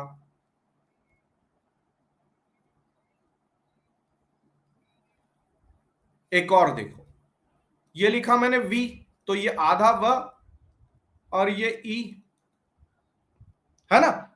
अब यहां देखो, ये मैंने धन लगाया, जोर से प्लस लगा दिया। अब ये लिखा है अय, तो मैं इस अय को धन य धन अय लिख सकता हूं कि नहीं लिख सकता। अब यहां पे संधि किस किस की बन रही है, ई और अ की बन रही है। ई का जब अ से मेल होगा तो ई का य बन जाएगा, तो आधा व तो ये रहा, इस ई से बन गया य, मात्रा कौन सी लगेगी अ वाली, तो इसको पूरा अ कर दिया, य बन गया। और ये वाला य वैसा का वैसा जोड़ दिया, तो क्या बन गया, व्यय बन गया। किसी को कोई दिक्कत है क्या, किसी को कोई दिक्कत, आप जिस शब्द के अंदर दिक्कत आए वो मुझसे पूछ लो, मैं उसको खोल के बता दूंगा। जो शब्द आप पूछोगे वो वाला खोल के मैं बता दूंगा। नि धन ऊन न्यून, वि धन अय व्यय, वि धन आयाम व्यायाम, अति धन अंत अत्यंत, प्रति धन आशा प्रत्याशा, परि धन आप्त पर्याप्त, परि धन अटन पर्यटन। सब में यह आ रहा है, किसी को कोई दिक्कत आ रही हो पूछ लो अभी। 6 नंबर, 1 2 3 4 5 6, ये वाला बता दूं, ठीक है। ध्यान देना, परी इसको तोड़ रहा हूं, तो आधा प धन अ, आधा र धन ई, ठीक। आप्त को तोड़ रहा हूं, आ धन आधा प धन आधा त धन अ। अब ई का मेल जब आ से होगा तो इस ई का तो बन जाएगा य, और इसमें मात्रा लगेगी आ की, ये वाली मात्रा लगेगी, ये वाला बनेगा, तो ये बन गया या। अब इसके पहले क्या था, ये प था, तो प तो ये रहा, ये जो र था ये कहां लिखूं, क्योंकि बीच में आएगा तो य के ऊपर जाएगा, तो ये तो या बना, इसके ऊपर र लगा, बाकी का जो त था वो ये लग गया, तो पर्याप्त हो गया। समझ आया। ऐसे ही परी का जो ई था उसके अंदर जो अ था, इसका तो बन गया य, र बच गया था आधा, तो वो ऊपर चढ़ गया, टन ऐसे कैसे ही, प यहां पे ऐसे कैसे ही, तो पर्यटन हो गया। अरे बात सबको समझ में आई?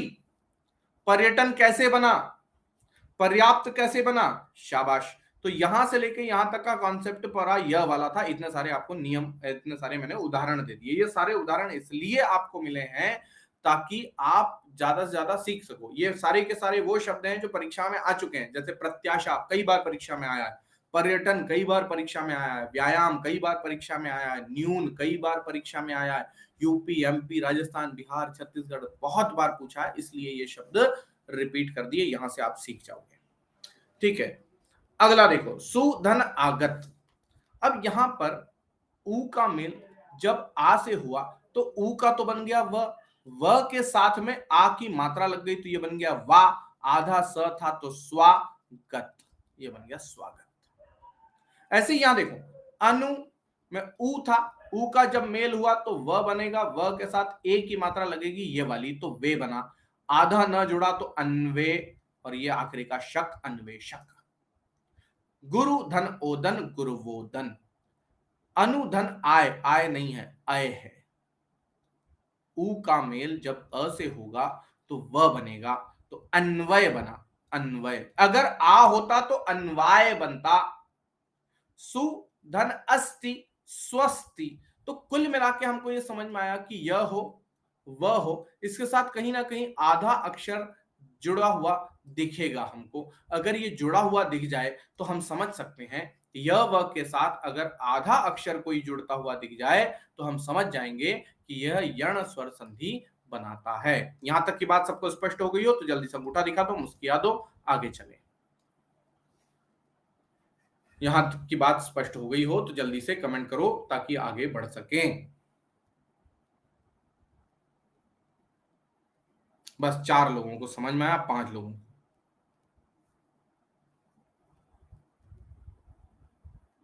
आगे चलें, शाबाश। ये वाला समझाऊं क्या?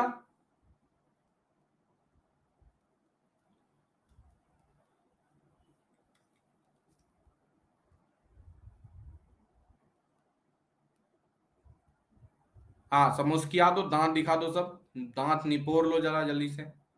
ये समझाऊं या छोड़ दूं? ये बन गया ना, समझ में आ गया ना? पितृ धन आज्ञा, तो री का र बन जाता है, ये यहां पे लग गया र। ऐसे ही मातृ धन अर्थ में इस री ऋषि का र बन गया, ये देखो ये, तो मात्र अर्थ हो गया। ठीक है, आखिरी और अंतिम संधि है अयादि स्वर संधि। अयादि स्वर संधि का मतलब है कि इसके अंदर क्या जुड़ेगा? सर, सर ए होगा तभी ये बनेगा कि कोई भी वर्ण हो ये बनेगा। शिवानी देखो, यहां पे तो ई ई उ ही होगा, इधर की तरफ में ई ई उ री ही होगा। गुण संधि का उल्टा है ये, ऐसे समझ लो। गुण संधि में क्या हुआ था और यण संधि में क्या हुआ था, इसको ध्यान देना।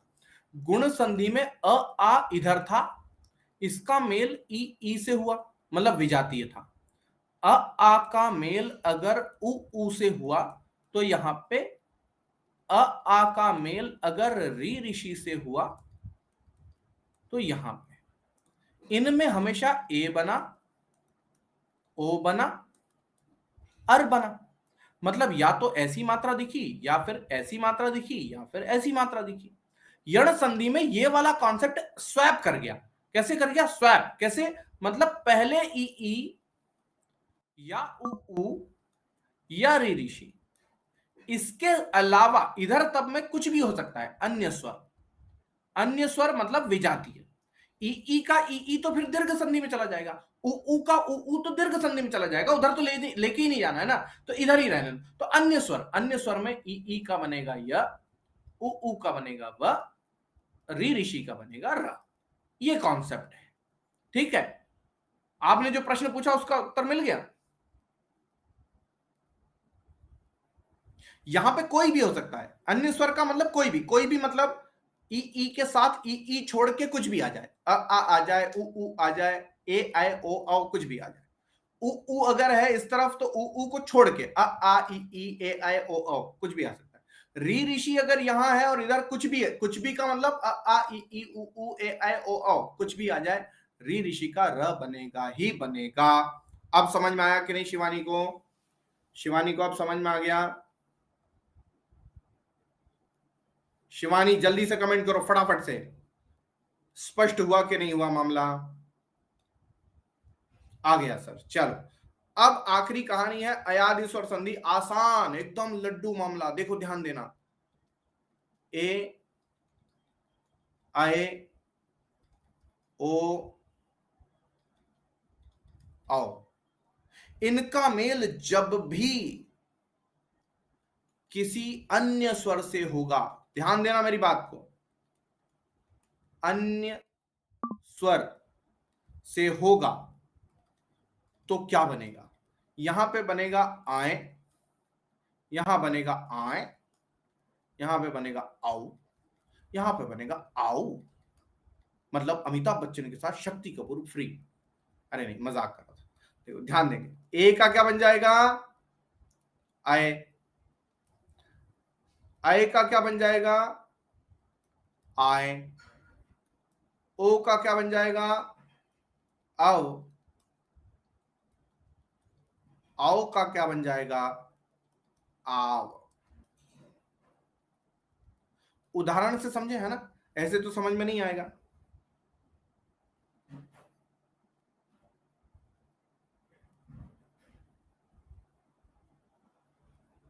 कहां पे? यण, यण में शिवानी किसका बोल रही हो तुम? अह कैसे हो सकता है बच्चा? अह क्यों होगा? भले देखो यार, फिर वही कहानी कि आप लोग क्या करते हो, आप कल्पनाशीलता में घुसते हो। आपको ये समझ में नहीं आता कि हम शब्द जोड़ रहे हैं, हम वहां पे ए आई के साथ खेल थोड़ी खेल रहे हैं। आप लोग यही यही फंस जाते हो। आप कहां फंस जाते हो पता है? आप कल्पनाशीलता में घुसने लग जाते हो। आप बोलते हो अगर अह जोड़ दे तो, अरे अह कहां से जोड़ दे? अह जो है वो तो विसर्ग है, और विसर्ग तो मैं पढ़ा ही नहीं रहा। तुम खुद बताओ कि यहां पे अगर अह आ जाएगा, यहां पे अह, तो अह से कोई शब्द बताओ जरा जो अह से शुरू होता हो। देखो विचार अगर किया है तो फिर उसको प्रैक्टिकली लेकर आओ तो समझ में आए। बात समझ में आई? अरे यहां पर आई, अब आई बात समझ में। अरे यहां विसर्ग कहां से आएगा भाई? यहां पे विसर्ग आ सकता है क्या? आप लोग बताओ कि किसी शब्द में आपने बीच में या पहले वर्ड शब्द में विसर्ग देखा है क्या जो आएगा? और अगर गलती से इधर विसर्ग दिख गया आपको, तो फिर ये स्वर संधि में मैं क्यों पढ़ा रहा हूं? फिर मुझे इसको विसर्ग संधि में पढ़ाना पड़ेगा ना। इन प्रैक्टिकल चीजों की तरफ मत जाओ, कल्पनाशीलता में मत घूमो। आप संधि पढ़ रहे हो, अपन कोई वो आर्ट एंड क्राफ्ट की क्लास ले रहे हैं क्या? बादल के नीचे छतरी बना के उसके अंदर टंगने वाले लोगों, आजा वापस यहां समझो। आ जाओ, देखो ध्यान देंगे, अयादि स्वर संधि। अब अयादि स्वर संधि के उदाहरण देखना तो आपको जल्दी समझ में आएगा। देखो बहुत जल्दी समझ में आने वाला है। देखो तुम ध्यान दें, मैंने बोला शे धन अन, ध्यान दीजिएंगे, यहां पर ए है, ए का मेल अ से हुआ, क्या बना? आए बना। मतलब क्या बन गया यहां पर? शयन। अच्छा मुझे एक बात बताओ, चे का अगर अन के साथ में मेल होगा तो क्या बन जाएगा?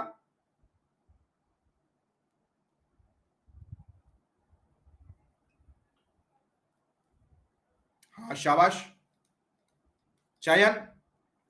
अगर यहां पे मैं से के का अन से मेल कर दूं तो क्या बन जाएगा?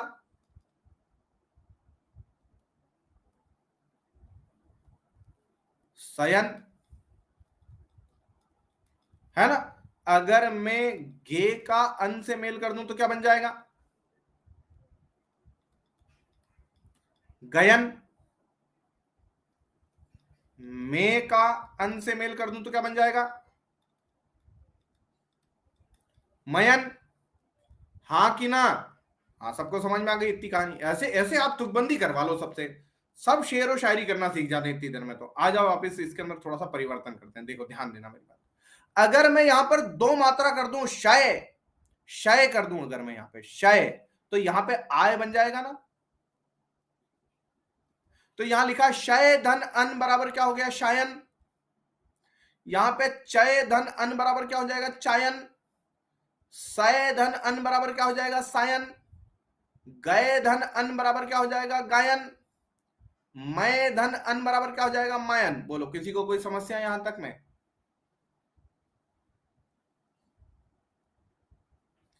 अगर मैं यहां पर लिख दूं नए धन अक, बताओ क्या बनेगा?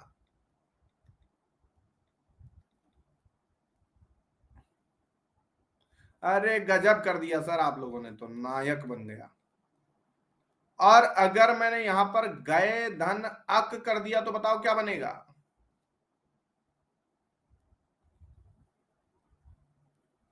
गायक। अरे वाह। और चय धन अक कर दिया तो क्या बन जाएगा?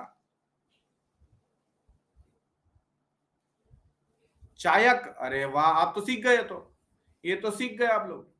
अच्छा, हटा देते हैं। अगर मैंने यहां पर लिखा पो धन अन, बताओ क्या बनेगा?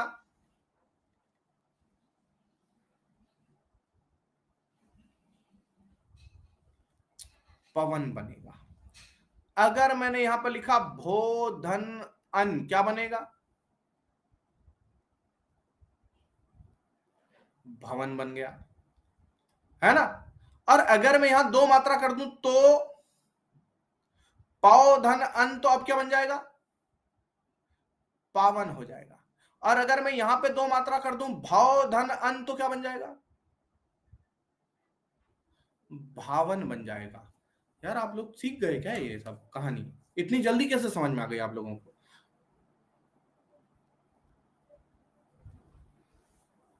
अच्छा, अब एक और चीज समझो। अगर मैं यहां पर नए धन इका कर दूं, ध्यान देना मेरी बात को, नए धन इका, इसमें क्या हुआ? अय का मेल अन्य स्वर से होगा। अब वो अन्य स्वर कोई भी हो सकता है ना, कोई भी हो सकता है ना, है ना? तो यहां पर अय का क्या बन जाएगा? आय बन जाएगा। आय बन गया। तो नए आधा न रह गया था हमारा, तो ये क्या बन गया? नाय। ठीक।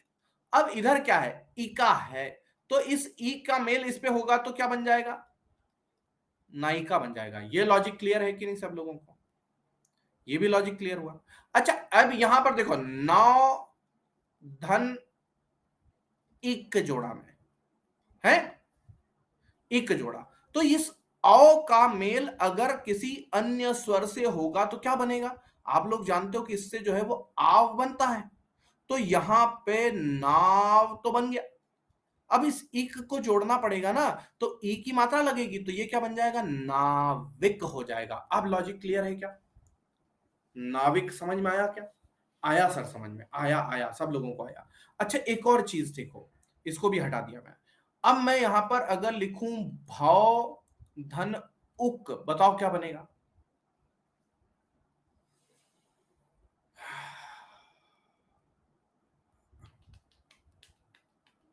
अरे बन गया, आप लोगों से कमाल कर दिया आप लोगों ने। अव का जब अन्य स्वर से मेल होता है तो बन जाता है आव, तो यहां पे बन गया भाव, और इस पे लग गया उक, तो ये बन गया भावुक।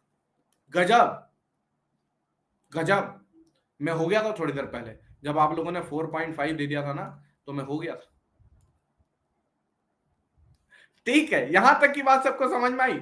अच्छा, मुझे एक बात बताओ, अगर मैं लिख रहा हूं को धन ई, तो इस ओ का मेल जब भी अन्य स्वर से होता है तो अव बनता है, ये आप लोगों को पता है। तो यहां पे बन गया कव। अब कव के अंदर जब ई की मात्रा लगेगी तो क्या बन जाएगा? कवि। हाँ, स्वागत स्वागत अनिल, आपका भी स्वागत, जो लोग लेट आए सभी का स्वागत, प्रीत कुमार का भी स्वागत। प्रीत, इतना बड़ा पत्थर लेकर आओ ताकि मैं उस पर सिर फोड़ सकूं। मैंने लिखा को धन ई का मेल होता है तो क्या बनता है? बोलते कौवा बनता है।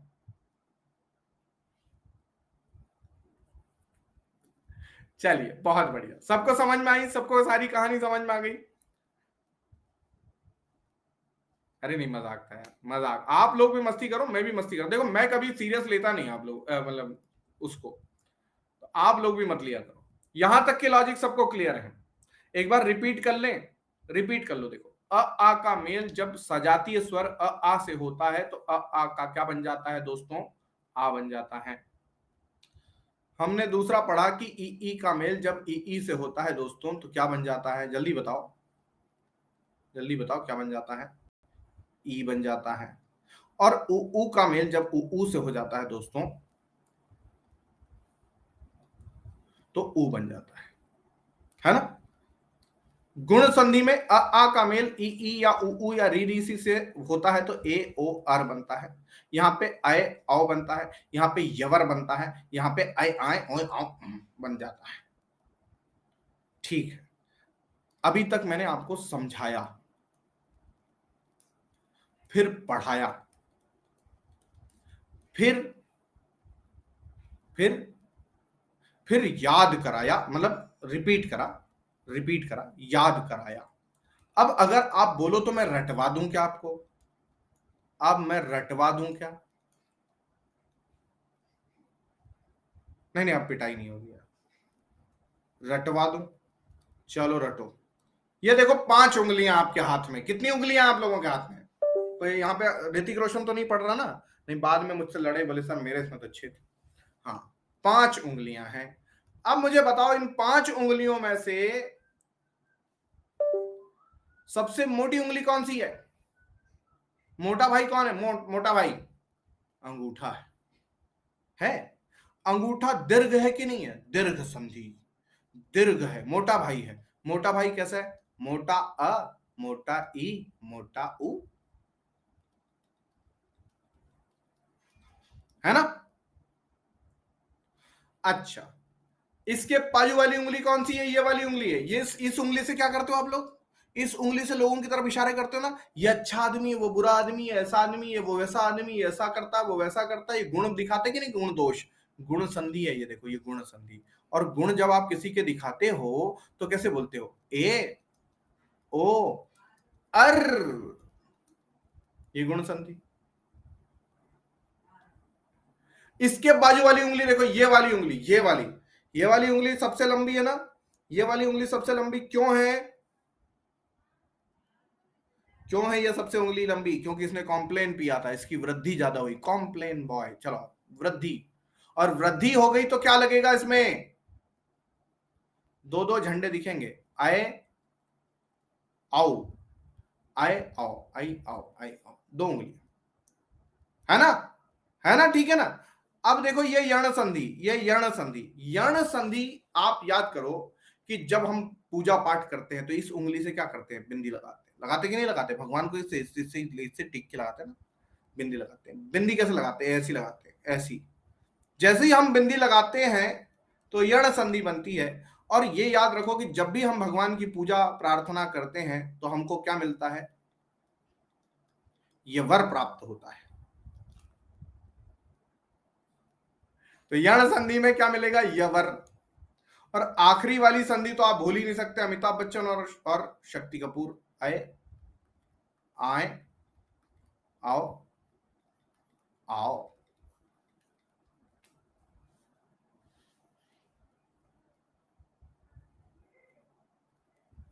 नहीं लगाते उससे, इससे ही लगाना चाहिए। मजा आया मतलब सब लोगों को। तुम लोगों के मजे में मुझे लोगों ने 4.5 दे दिया। चलो ठीक है, यहां तक की बात सबको स्पष्ट? शाबाश। तो एक काम करूं, कुछ प्रश्न करवा दूं अगर आप बोलो तो?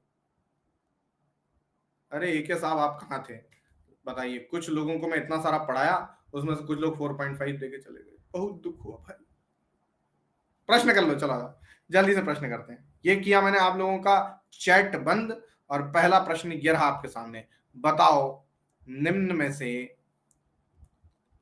निम्न में से यण संधि का उदाहरण कौन सा है? सर आपका नंबर 1 है। मुझे लग रहा है कि शिवानी तुमने नंबर 1 के चलते मुझे एक ही पॉइंट दिया, इसी वजह से सब गड़बड़ हुई है। तुम चेक करो तो जरा, 5 में से 5 दी कि एक ही स्टार दे के बैठ गई तुम? मुझे लग रहा है यही गड़बड़ है, यही कृपा रुक गई लग रहा है मुझे। बढ़िया, 57% भारतीय बिल्कुल सही उत्तर के साथ में। और सही उत्तर बन जाएगा ऑप्शन नंबर ए ए ए ए ए। अभ्यर्थी ध्यान दोगे इस पे क्यों ऐसा हुआ? यण संधि में हमने पढ़ा था कि य व या र होता है और इसके साथ में कोई ना कोई अक्षर जो है हमको अलग से लगता हुआ दिखता है, उसके साथ चिपका हुआ दिखता है। अब इसमें यह वह दिख नहीं रहा, इसमें यह वह दिख नहीं रहा, इसमें वह तो दिख रहा है लेकिन इसके साथ में कोई आधा अक्षर नहीं दिख रहा। लेकिन यह के साथ में यहाँ पे आधा अक्षर दिख रहा है, इसलिए सही उत्तर बन गया अभ्यर्थी। देखो, अगर आपको नियम नहीं भी याद है तो भी आप लॉजिकली इसको आंसर कर सकते हो। बोलो हाँ कि ना? शबनम एक बार रिफ्रेश कर लो, जितने लोग मेरी कक्षा में हैं, अगर कोई दिक्कत आ रही है तो एक बार रिफ्रेश कर लीजिए प्लीज। बिल्कुल, तो अभ्यर्थी तोड़ के मैं बता देता हूं, अभी धन अर्थी बराबर बना अभ्यर्थी। यहां पर ई का अ से मेल हुआ था, यण स्वर संधि बिल्कुल सही है। नवोढ़ा की अगर मैं बात करूं तो ये है नव धन ऊढ़ा, और यहां पर आपकी गुण स्वर संधि बन रही है क्योंकि ओ दिख रहा है। यहां अगर आप देखोगे तो ए की मात्रा दिख रही है शुभ धन इच्छा, तो यहां पर भी गुण स्वर संधि है। और प्राप्तोदक में जो ये ओ दिख रहा है वो है प्राप्त धन उदक, और यहां पर भी आपको ओ की मात्रा दिख रही है। इसका मतलब है कि तीनों की तीनों गुण स्वर संधि के उदाहरण थे। यण स्वर संधि का एक ही था, अभ्यर्थी।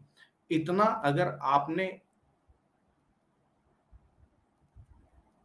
क्विकली इसको सॉल्व कर लिया तो आपके 4 शब्द तैयार हो गए और आप कभी इसमें गलती नहीं करोगे। ये प्रैक्टिस से आएगा। अगला प्रश्न लीजिए, बताइए इसके अनुसार आपका कौन सा संधि विच्छेद सही है, करेक्ट है?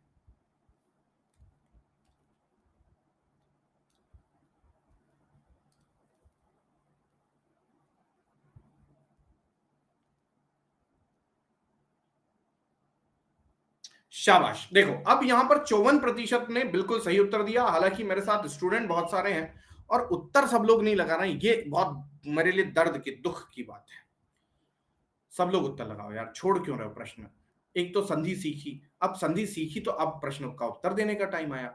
देखो, मृत्युधन परांत शब्द होता ही नहीं है, उपरांत नहीं होता, उपरांत होता है। परांत नहीं होता, उपरांत नहीं होता, उपरांत होता है।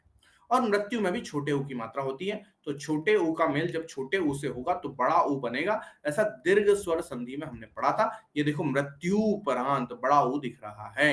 आया समझ में? आगे चले, अगला प्रश्न, बताइए निम्न में से संधि विच्छेद कौन सा सही है?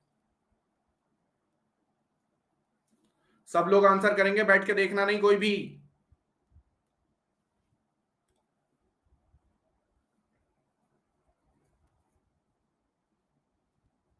शाब, अरे कमाल कर दिया यार, आप लोगों ने तो खूंखार कामकाज कर दिया आपने। कौन सा संधि कौन सी है, नाम तो कोई बताया नहीं। संधि कौन सी है यहां पर? ई का मेल अन्य स्वर से हुआ तो यह बना, और यह बना तो इत्यादि बन गया। Very good. संधि जो है वो है आपकी यण स्वर संधि। शाबाश। अगला प्रश्न लीजिए, नायक में कौन सी संधि है बताइए? नायक में कौन सी संधि है बताइए? संधि विच्छेद भी करो।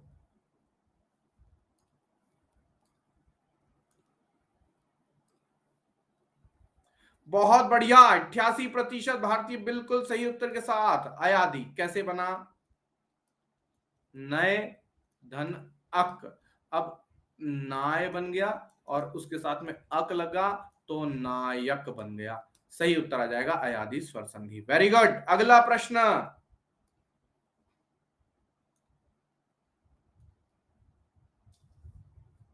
शस्त्रास्त्र में किन वर्णों का मेल हो रहा है? देखो प्रश्न कैसे घूम घूम के आते हैं, आपको ये समझ में आएगा।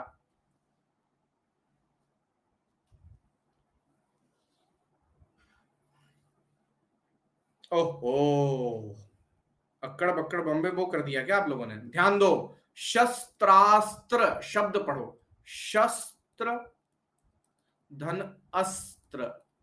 अब यहां पे भी अ, यहां पे भी अ, दोनों मिल गए तो आ बन गया, तो शस्त्रास्त्र हो गया। तो सही उत्तर क्या बना? Option number C. ध्यान नहीं दे पाए, कोई ना, मैं आपको यहां पे मिला ही इसलिए हूं ताकि आपका ध्यान में यहां पर लगा सकूं। चलिए अगला प्रश्न, ध्यान दीजिए और उत्तर लगाइए, क्या उत्तर होगा?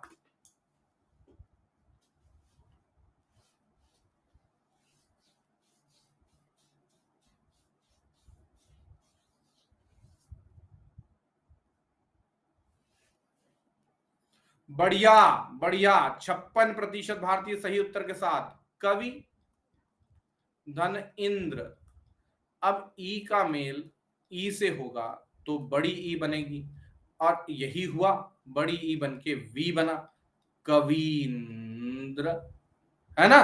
तो दीर्घ स्वर संधि। कौन था जो इसने व्यंजन संधि और विसर्ग संधि लगाया? अभी तक मैं विसर्ग व्यंजन पढ़ाया नहीं तो तुम व्यंजन विसर्ग लगा सकते हो? ये बताओ, तुम जरा मुझे बताओ। गड़बड़ करने वालों आगे ध्यान दीजिए। दिशांतर में दिशांतर का संधि विच्छेद क्या होगा?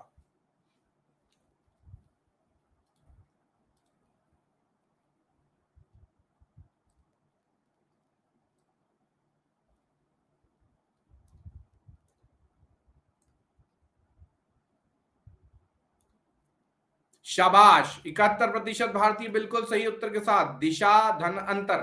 आंतर कभी सुना आपने? आंतर कभी सुना क्या? नहीं सुना। कभी दिश सुना क्या? नहीं, दिशा सुना। तो दिशा धन अंतर बराबर दिशांतर, ये सही उत्तर बन गया। आ धन अ बराबर आ। अगला प्रश्न बताओ क्या उत्तर होगा?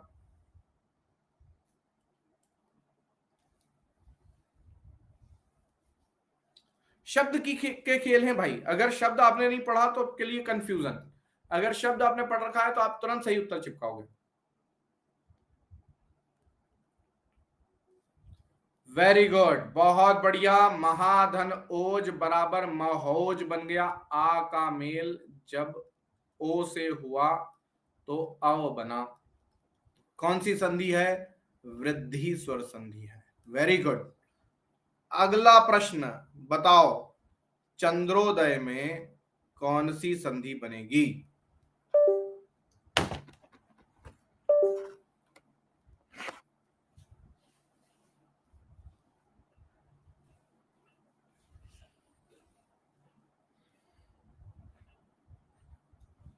बहुत बढ़िया, 56% भारतीय सही उत्तर के साथ गुण संधि बनेगी। क्यों सर? ओ की मात्रा दिख रही है। चंद्र धन उदय, तो अ धन उ बराबर क्या बनता है? ओ, तो चंद्रोदय हो गया, गुण स्वर संधि बनी। अगला प्रश्न अंतिम प्रश्न है, बताइए कौन सी संधि है? संधि विच्छेद भी करिए।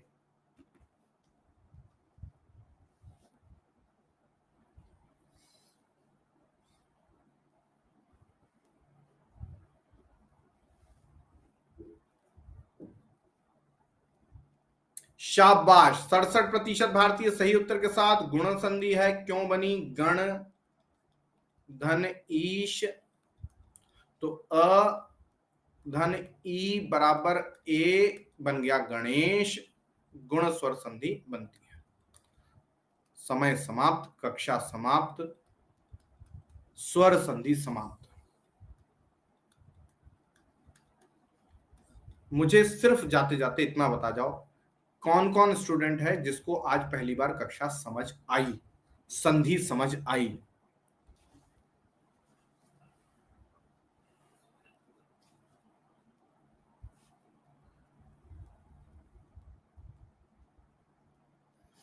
जो संधि आप लोगों ने पढ़ी उसको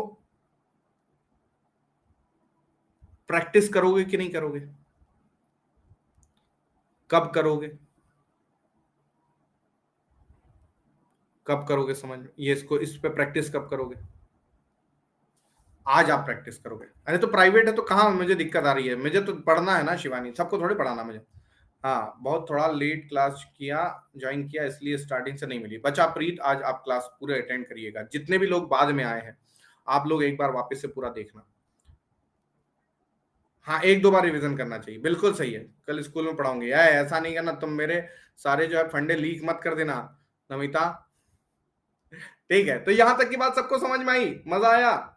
हम ये हिंदी नहीं पढ़ते थे, अब पढ़ते हैं और अच्छा लग रहा है।